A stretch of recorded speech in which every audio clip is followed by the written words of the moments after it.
ഇളയരാജയുടെ എല്ലാ ആ ഒരു ഭംഗിയും ഫോക്കിന്റെ ഒരു ഭംഗിയും അല്ലേ?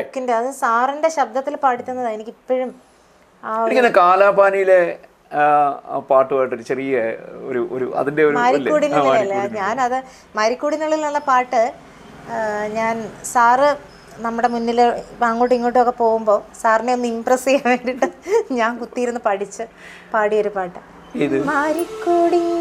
അതൊരു പക്ഷെ അദ്ദേഹം കേട്ടിട്ടായിരിക്കും ലാലി ആ പാട്ട് ഒരുപക്ഷെ കേട്ട് കാണും അദ്ദേഹം. ഒരുപക്ഷെ സാറ് പോകുമ്പോഴല്ലേ മുന്നിൽ കൂടെ പോകുമ്പോഴല്ലേ പാടുന്നത്, കാണാത്ത പോലെ ഇരുന്ന് പാടും. അപ്പൊ ഒരുപക്ഷെ അതായിരിക്കും ഒരുപക്ഷെ സെലക്ട് ചെയ്യാൻ കാരണം. അപ്പോൾ അത് കഴിഞ്ഞപ്പോഴത്തേക്ക് പിന്നെ ഈ സ്റ്റേജ് ഷോയിൽ റിയാലിറ്റി ഷോകളുടെ ആദ്യ റിയാലിറ്റി ഷോകൾ, ഇപ്പോഴത്തെ ആ റിയാലിറ്റി ഷോകളുടെ ഒരു ആദ്യ രൂപത്തിലെല്ലാം സജീവമായിരുന്നു അല്ലേ? ഏഷ്യാനെറ്റിലെ ഗന്ധർവ സംഗീതം വേറൊരു എങ്ങനെയായിരുന്നു ആ ഒരു സ്റ്റേജ് ഷോയുടെ അനുഭവം എങ്ങനെയായിരുന്നു?